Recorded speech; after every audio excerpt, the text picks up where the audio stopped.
제가 먼저 읽고 교독으로 함께 성경 공독하겠습니다.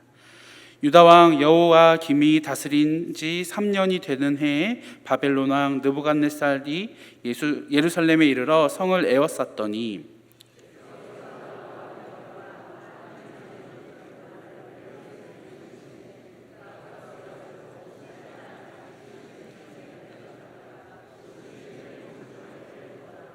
왕이 환관장 아스부나스에게 말하여 이스라엘 자손 중에서 왕족과 귀족 몇 사람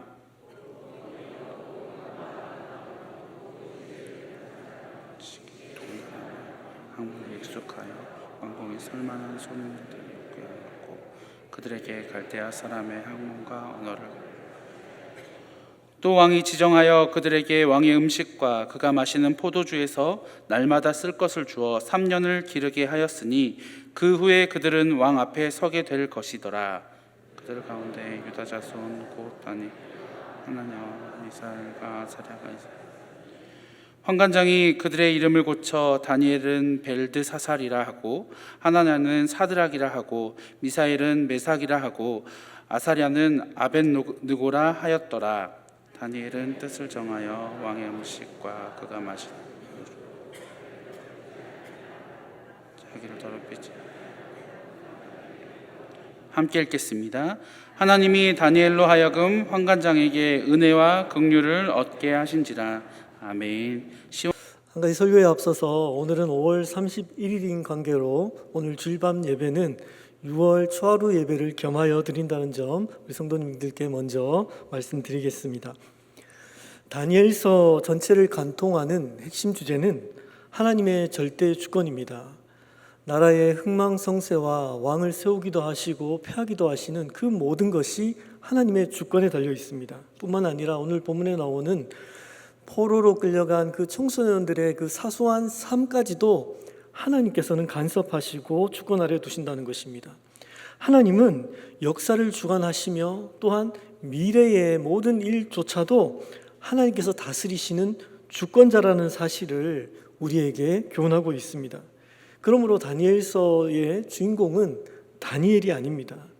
다니엘서의 참된 주인공은 자기 백성을 끝까지 은혜로 붙드시고 언약을 신실하게 지키시는 그 전능하신 하나님이 바로 다니엘서의 주인공입니다. 또 오늘 본문의 주인공이라는 것을 우리가 먼저 기억하기를 바랍니다. 그래서 다니엘서는 오랫동안 고난당하는 성도들에게 사랑받아온 그런 성경책 중에 하나입니다. 세상의 권력이 아무리 강해 보여도 결국 우리 하나님께서 최후 승리하신다라는 사실을 우리에게 보여주고 있고 말씀하고 있기 때문입니다. 원수들 앞에서 용기를 주고 고난 앞에서 또한 소망을 주고 또 시련 속에서도 인내하게 하는 그 메시지가 다니엘서에 가득 담겨 있습니다. 당시 바벨론 제국과 그리고 느부갓네살 왕은 인간 나라의 그런 최대 권력을 가리켰습니다. 반면 다니엘과 세 친구는 히브리, 다시 말해서 유다의 포로로 끌려간 그런 존재에 불과했습니다. 겉으로 보면은 하나님 나라가 철저하게 무너진 것처럼 보이고 패한 것처럼 보입니다. 그러나 그 시대에 이 네 청년은 자신들의 그 안전과 미래를 인간 제국에 의존하지 않고 오히려 하나님께 맡겼다라는 사실입니다. 그리고 뜻을 정한 성도들을 하나님께서는 붙드시고 또 그들을 통해서 당신의 나라를 이루어 가신다라고 하시는 것이 바로 오늘 본문의 메시지라고 말씀드릴 수가 있습니다. 우리 한번 1절에서 2절 말씀을 합독하면서 한번 읽어보도록 하겠습니다. 다니엘서 1장 1절에서 2절입니다. 시작. 유다 왕 여호야김이 다스린 지 3년이 되는 해에 바벨론 왕 느부갓네살이 예루살렘에 이르러 성을 에워쌌더니 주께서 유다 왕 여호야김과 하나님의 전 그릇 얼마를 그의 손에 넘기심에 그가 그것을 가지고 신할 땅 자기 신들의 신전에 가져다가 그 신들의 보물 창고에 두었더라. 아멘. 안타깝게도 다니엘서 1장은 굉장히 어둡고 충격적인 그런 장면으로 시작합니다. 바벨론 왕 느부갓네살이 예루살렘 성을 포위하고 그뿐만 아니라 여호야김 왕과 그리고 하나님의 성전의 그 성물, 그 기물을 빼앗아다가 그 바벨론 땅에 전리품으로 가져갔다라는 그런 내용을 적고 있습니다. 고대의 세계의 관점에서 이것은 바벨론 신 마르둑이 여호와를 이겼다. 바로 이 종교적인 그런 승리, 그런 승리의 그런 과시를 지금 느부갓네살이 지금 하고 있는 것입니다. 여호와의 성전의 기물을 빼앗아서 자기 땅의 마르둑에, 아마 마르둑 신전이었을 것이라고 추정합니다. 바벨론의 최고의 신 마르둑 그 신전에다가 갖다 놓고 우리가 여호와를 이겼다. 우리의 신 마르둑이 여호와를 이겼다. 그런 과시의 그런 장면입니다. 이것은 유다 백성들에게 있어서 단순한 그런 전쟁의 패배의 그런 수준이 아니라 그들의 신앙의 근간, 뿌리를 흔드는 그런 충격적인 사건입니다. 정말 하나님이 패하신 것인가? 정말 우리는 이제 다 끝난 것인가? 그러나 본문 2절은 이런 비극적인 역사에 대해서 전혀 다른 신학적인 해석을 제시하는 것을 볼 수가 있습니다. 제가 한번 읽어드리겠습니다. 주께서 유다 왕 여호야김과 하나님의 전 기구 얼마를 그의 손에 넘기심에, 주께서 넘기셨다고 분명히 말씀하고 있습니다. 다시 말해서 바벨론이 강해서 이긴 것이 아니라 하나님께서 제약으로 부패한 그 백성들을 심판하기 위해서 친히 바벨론 손에 넘기셨다라고 말씀하고 있는 것입니다. 불순종의 결과로 포로됨의 저주가 임한 것은 신명기 28장 말씀과 같이 하나님께서 그 말씀을 신실하게 이행하셨다라는 것을 우리에게 보여주고 있는 한 장면입니다. 주후 410년에 영원할 것만 같았던 로마 제국이 서고트족에게 함락당했습니다. 당시 많은 사람들에게 큰 충격이었습니다. 어떤 이들은 기독교의 하나님이 로마를 지키지 못했다라고까지 조롱했다고 합니다. 그때 우리가 잘 아는 아우구스티누스는 신국론을 저술하며 이렇게 선포합니다. 눈에 보이는 지상의 도성은 무너질 수 있지만 하나님이 다스리는 하나님의 도성은 결코 무너지지 않는다. 바로 이것이 오늘 본문 2절의 신학입니다. 유다가 패하고 그리고 성전 기구가 바벨론 신전으로 옮겨졌지만 그것은 여호와 하나님의 패배가 아니었다라는 것입니다. 본문은 말합니다. 주께서 넘기심에. 다시 말해서 무너진 역사 속에서도 하나님께서는 여전히 주권자이심을 말씀하고 있습니다. 성도는 바로 이 믿음으로 세상을 해석하는 사람이라는 것을 우리에게 교훈하고 있는 것입니다. 이스라엘 백성들은 계속 그런 어둠의 그런 역사가 이어지고 그들의 불순종으로 말미암았습니다. 세 차례 포로로 끌려가게 됩니다.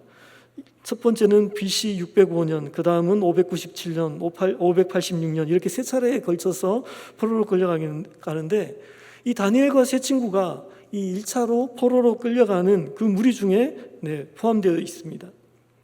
바벨론은 아마 하나님의 백성을 우리가 끌고 갔다. 우리가 여호와를 이겼고 하나님의 백성을 끌고 갔다고 생각했을지 모르지만은 그러나 하나님은 바벨론 한복판에 하나님의 증인을 지금 심고 계시다라는 사실을 우리가 눈여겨봐야 합니다.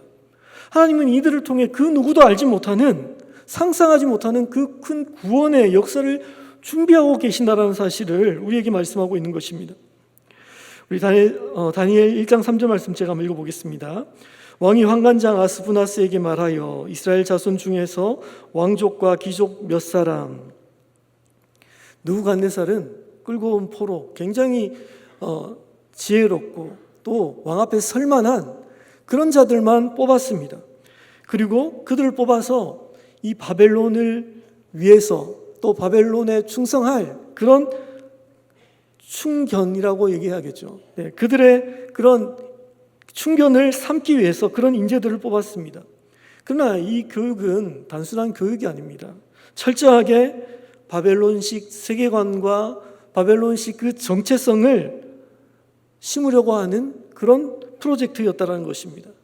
그들이 이들에게 치밀할 정도로 그들의 정체성과 또 세계관을 개조하려는 그런 프로젝트를 살펴보면은 너무나 치밀하다는 것을 알 수가 있습니다.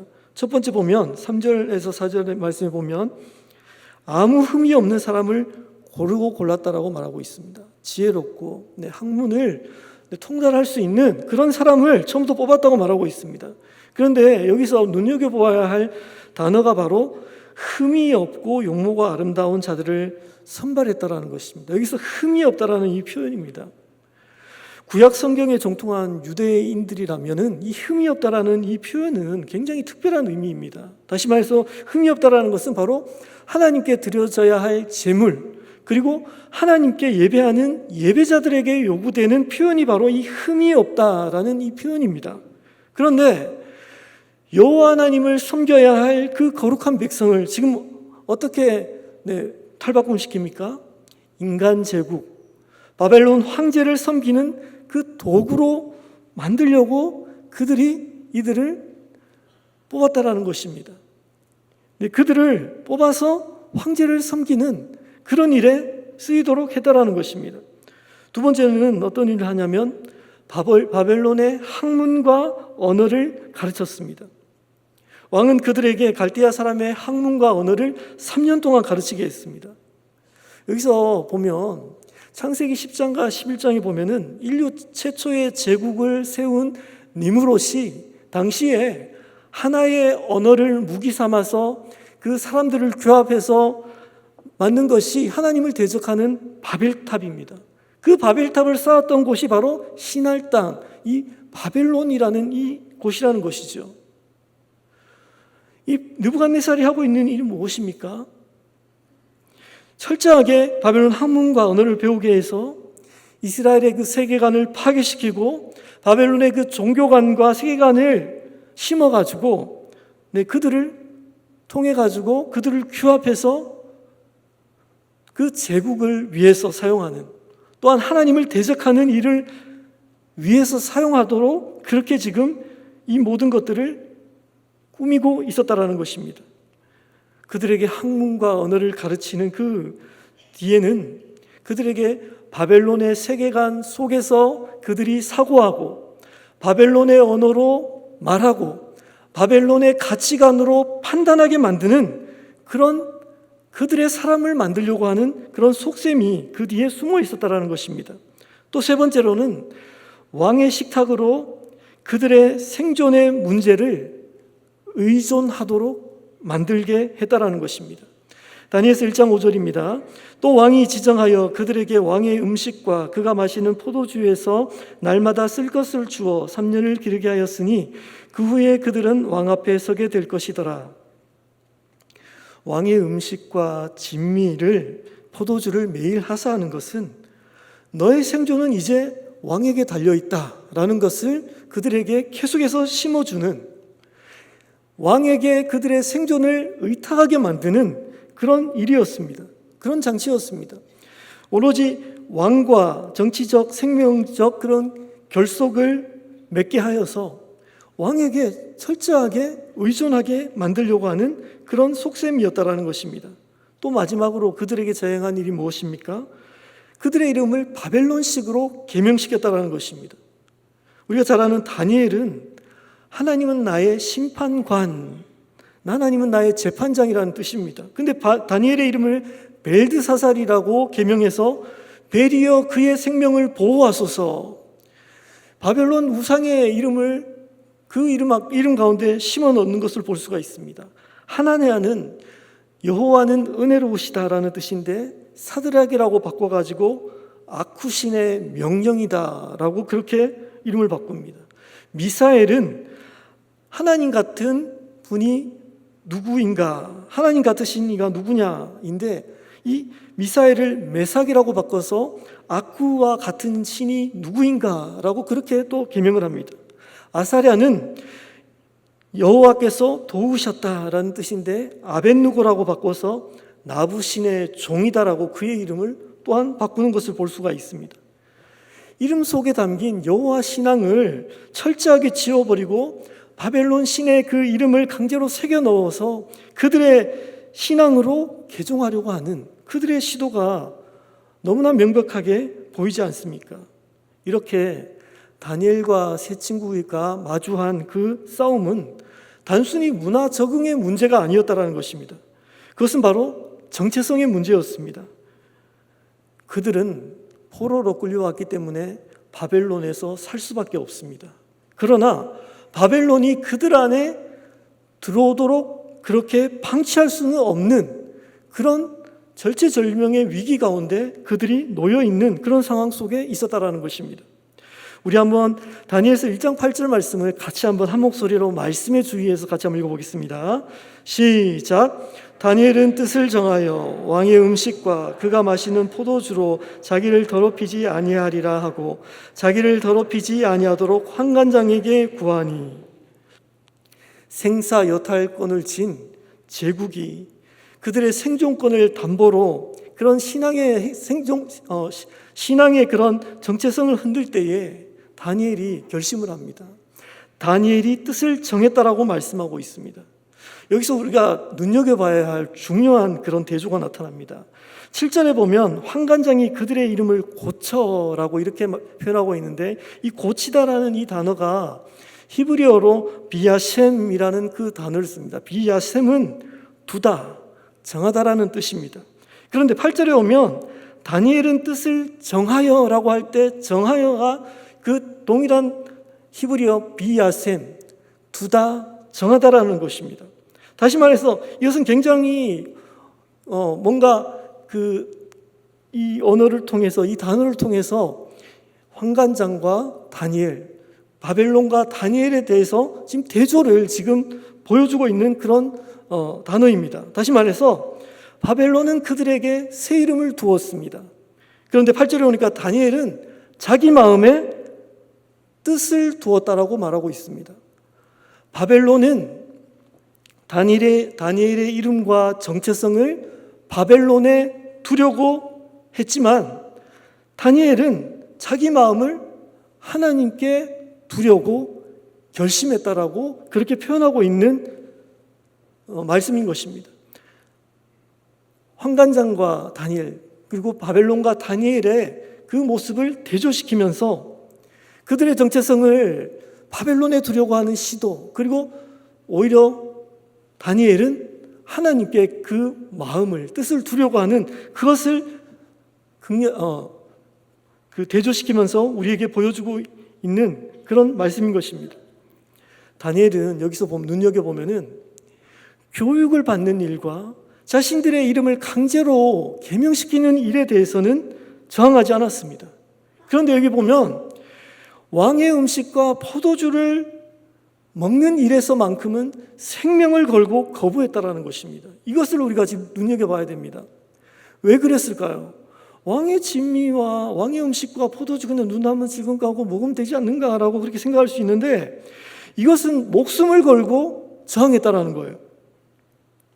우선 여기에 대해서 여러 견해가 있습니다. 왕의 진미가 율법이 금하는 음식이었기 때문에 그들이 거부했다. 그런데 그 음식 가운데 포함된 포도주는 율법의 음식 규정과 전혀 무관하다라는 사실입니다. 또 두 번째는 우상에게 바쳐진 음식이기 때문에 다니엘과 친구가 거부했다라는 그런 견해가 있는데, 그런데 같은 우상의 신전에서 나온 채식은 그들이 거절하지 않았다라는 문제가 또한 걸린다라는 것입니다. 그러니까 이 두 견해는 다니엘이 거부한 그런 사유가 되지 못한다라는 것이죠. 우리는 이 더러움의 본질을 우리가 좀 더 살펴봐야 합니다.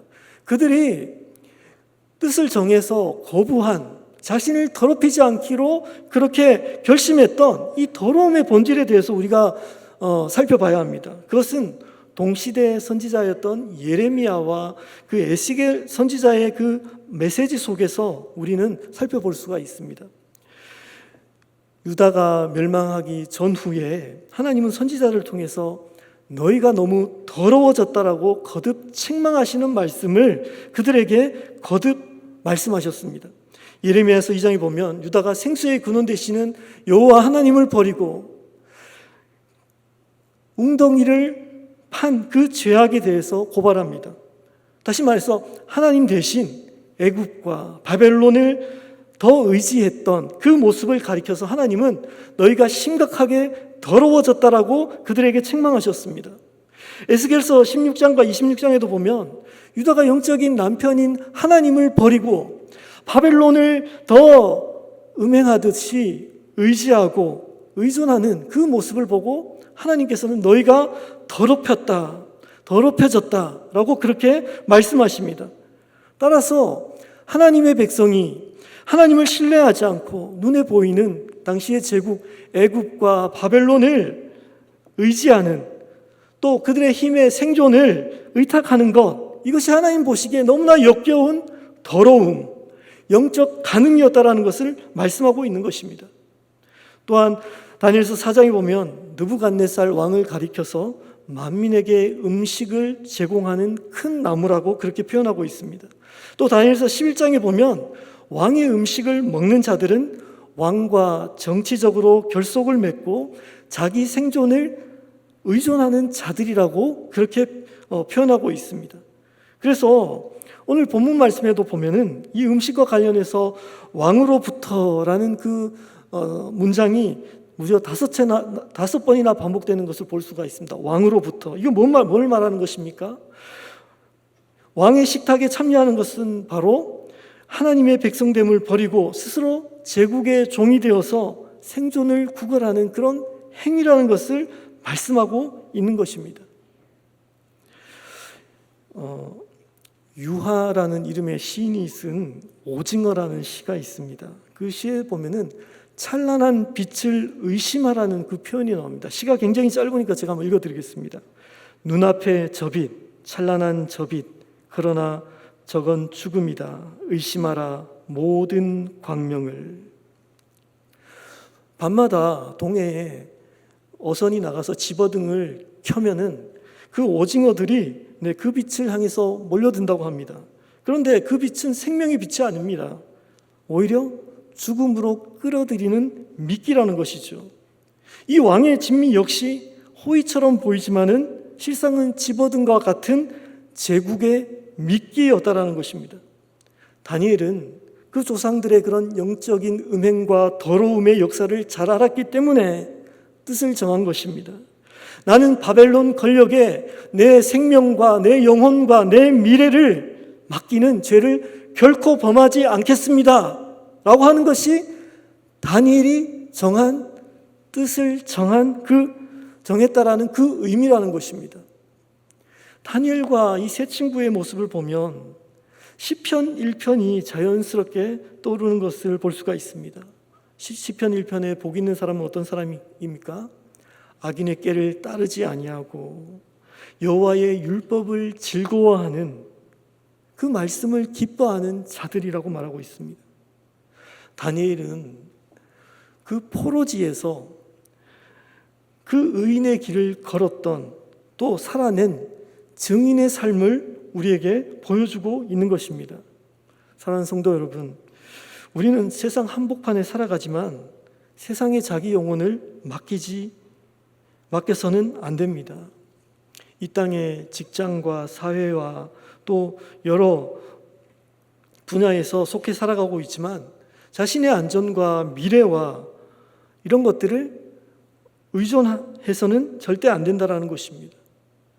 성도는 하늘의 하나님께 우리의 생명과 미래를 의존하는 사람이라는 것을 우리에게 가르치고 있는 말씀인 것입니다.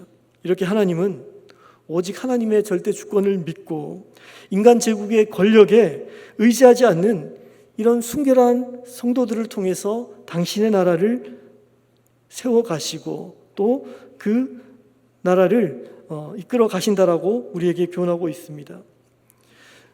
이후에 보면 뜻을 정한 다니엘은 사람 앞에서도 겸손하고 지혜롭게 행동했다라고 우리에게 말씀하고 있습니다. 하나님은 환관장의 마음을 움직이십니다. 다니엘서 1장 9절입니다. 하나님이 다니엘로 하여금 환관장에게 은혜와 긍휼을 얻게 하신지라. 2절에 보니까 동일한 하나님이 여호야김을 느부갓네살 손에 넘기셨다라고 분명히 말씀하고 있습니다. 주께서 넘기셨다. 그런데 9절에 보니까 동일한 하나님이 다니엘에게 환관장의 은혜와 긍휼을 입게 하셨다라고 그렇게 말씀하고 있는 것입니다. 여러분, 하나님은 역사를 넘기시는 분이시기도 하시고 또한 하나님은 사람의 마음을 움직이시는 분이시기도 하십니다. 모든 주권은 하나님께 있다라는 것을 말씀하고 있는 것입니다. 다니엘은 이렇게 제안합니다. 열흘 동안 자신들을 시험해 보라고 제안합니다. 우리 잠을 깰 겸해서 우리 12절과 13절 우리 같이 한번 말씀해 주셔서 한번 더 읽겠습니다. 12절과 13절 같이 읽겠습니다. 시작. 청하오니 당신의 종들을 열흘 동안 시험하여 채식을 주어 먹게 하고 물을 주어 마시게 한 후에 당신 앞에서 우리의 얼굴과 왕의 음식을 먹는 소년들의 얼굴을 비교하여 보아서 당신이 보는 대로 종들에게 행하소서 하매. 그들은 자신들을 시험해 보라고 그렇게 그들에게 겸손하게 나아가는 것을 볼 수가 있습니다.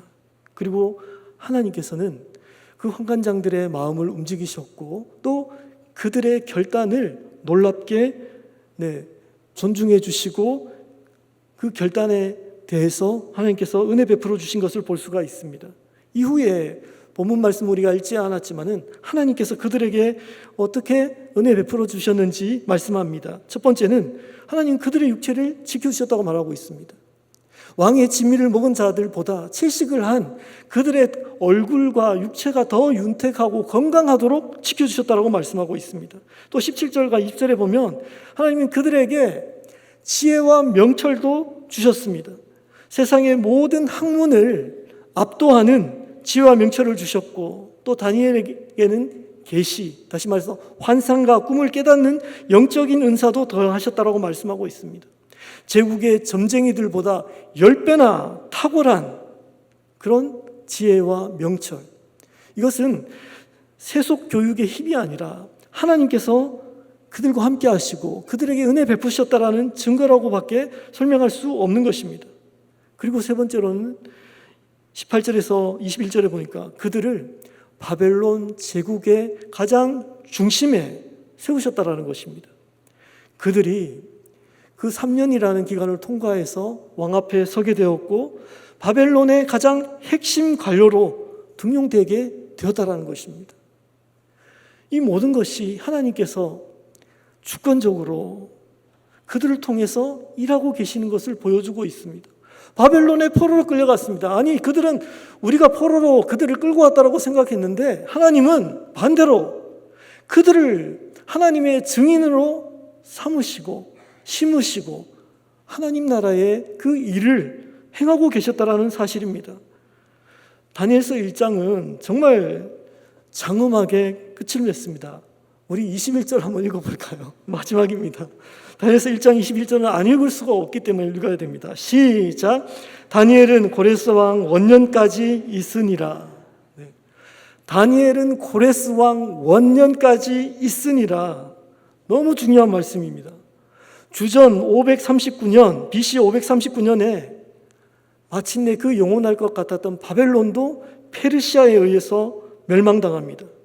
이제 이어서 고레스 왕이 통치하게 되고 이 예레미야의 예언처럼 70년 포로 귀환의 길이 열리는 새아침을 다니엘이 두 눈으로 보았다라는 것을 지금 말씀하고 있는 것입니다.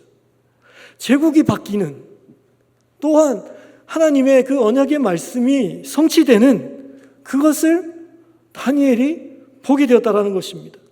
다니엘은 제국의 몰락을 넘어서 하나님의 그 언약이 성취되는 그런 새 역사의 증인으로 남게 되었다라는 것을 우리에게 말씀하고 있습니다.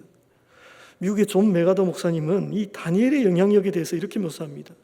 다니엘은 포로들을 고향으로 돌려보내는 이 고레스 칙령과 느헤미야 시대의 국가와 성벽을 재건하는 일에도 영향을 미쳤고, 먼 훗날 동방 박사들이 베들레헴에 있는 아기 왕을 경배하러 오게 하는 데까지 영향을 주었습니다. 그는 메시아 역사의 배후에 있었으며 영원히 다스리는 만왕의 왕께 무한한 영광을 돌리는 삶을 살았습니다. 어떻습니까? 이 다니엘서는 단순히 다니엘의 그런 담대한 그런 결단, 용기 있는 결단을 우리에게 말하는 그런 메시지가 아닙니다. 이 말씀은 무너진 시대 속에서도 하나님은 여전히 주권자라는 것을 우리에게 말씀하고 있습니다. 그리고 당신의 그 언약을 그 신실한 주의 백성들과 함께 이루어 가신다라는 것, 그리고 하나님의 나라는 영원히 쇠하지 않는다라는 것을, 그 나라를 하나님께서는 세워가고 계신다라는 것을 우리에게 교훈해주고 있다라는 것입니다. 그리고 이 다니엘과 또 세 청년은 결국 600년 뒤에 오실 더 크고 더 완전한 다니엘이신 우리 구원자 예수님을 바라보게 하십니다. 다니엘과 친구들이 낯선 땅 바벨론에서 하나님을 증언하고 자신을 더럽히지 않았듯이 예수님은 제약된 세상 한복판에 오셨으나 단 한 번도 자신을 더럽히지 않으셨습니다.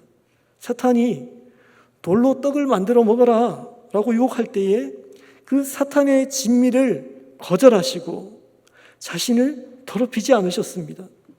다니엘이 느부갓네살 왕 앞에 섰던 것처럼 예수님은 빌라도 앞에서 진리를 증언하셨고 십자가에 달리셨으나 3일 만에 부활하시고 모든 인간 제국을 능가하는 만왕의 왕으로 승리하셨다라는 사실을 우리에게 보여주고 있습니다.